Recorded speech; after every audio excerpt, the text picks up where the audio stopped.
brought to you by Silver Pumps. Top quality और consistent performance के लिए सिर्फ सिल्वर पंप्स नाम याद रखना।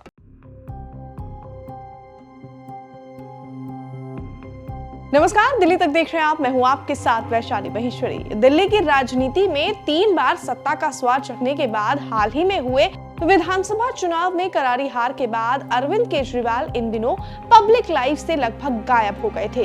दिल्ली की सत्ता हाथ से निकलने के बाद उनकी एक्टिविटीज काफी कम हो गई थी, जिससे राजनीतिक गलियारों में अटकलों का बाजार गर्म था। लेकिन बीते दिन अचानक वो राष्ट्रीय राजधानी दिल्ली के निर्वाचन सदन में दिखे।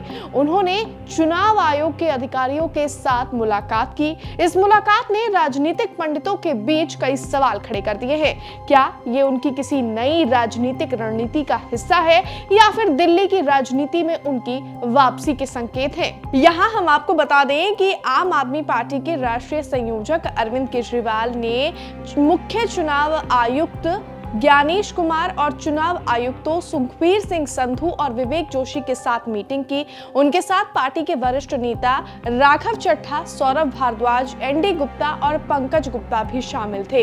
इस बैठक का मुख्य उद्देश्य चुनाव आयोग के साथ विभिन्न राजनीतिक दलों की नियमित बैठकों का हिस्सा बनना था। इसमें चुनाव संबंधित मुद्दों पर चर्चा और सुझाव दिए जाते हैं। बता दें कि इस बैठक के बाद आम आदमी पार्टी के दिल्ली अध्यक्ष सौरभ भारद्वाज का एक बयान भी सामने आया है। सुनिए जरा।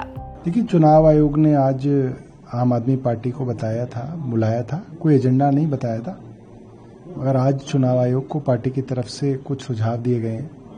खास तौर पे जिस तरीके से वोटर एडिशन, वोटर डिलीशन को लेके इतना कंफ्यूजन फैलता है, उसके लिए ये सुझाव दिया गया कि जैसे पासपोर्ट है, आपका आधार कार्ड है, ये वो सब चीजें हैं जिसके अंदर एक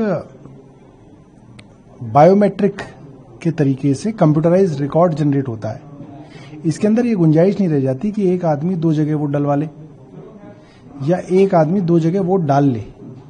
तो इस तरीके के सुझाव दिए हैं और हम उम्मीद करते हैं कि चुनाव आयोग जो है इनके ऊपर जो है आगे भी जो है कुछ अच्छी कार्रवाई करेगा। वहीं इस मीटिंग के बाद चुनाव आयोग की तरफ से एक पोस्ट किया गया और चुनाव आयोग ने बताया कि ये बैठक विभिन्न राष्ट्रीय और राज्य राजनीतिक दलों के अध्यक्षों के साथ चल रही बातचीत का हिस्सा थी। चुनाव आयोग ने एक प्रेस रिलीज में कहा कि ये बातचीत राष्ट्रीय और राज्य पार्टी अध्यक्षों को अपने सुझावों और चिंताएं सीधे आयोग के साथ साझा करने में सक्षम बनाती है। चुनाव आयोग ने ये भी कहा कि ये पहल सभी राजनीतिक पार्टियों के साथ मौजूदा कानूनी ढांचे के अनुसार चुनावी प्रक्रिया को मजबूत करने के लिए आयोग के व्यापक दृष्टिकोण के अनुरूप है।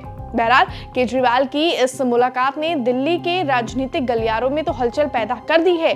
उनके समर्थकों को उम्मीद है कि ये मुलाकात उनकी राजनीतिक वापसी का संकेत है, जबकि उनके विरोधियों का कहना है कि ये देखना है कि आगे वे क्या कदम उठाते हैं। ये देखना भी दिलचस्प होगा कि क्या केजरीवाल आने वाले दिनों में दिल्ली की राजनीति में किस तरह की भूमिका में नजर आते हैं। बहरहाल हमारी इस खबर में बस इतना है, लेकिन वीडियो में दी गई जानकारी आपको कैसी लगी कमेंट्स में जरूर बताएं। मुझे दीजिए इजाजत और दिल्ली से जुड़ी हुई तमाम खबरों के लिए आप देखते रहिए दिल्ली तक।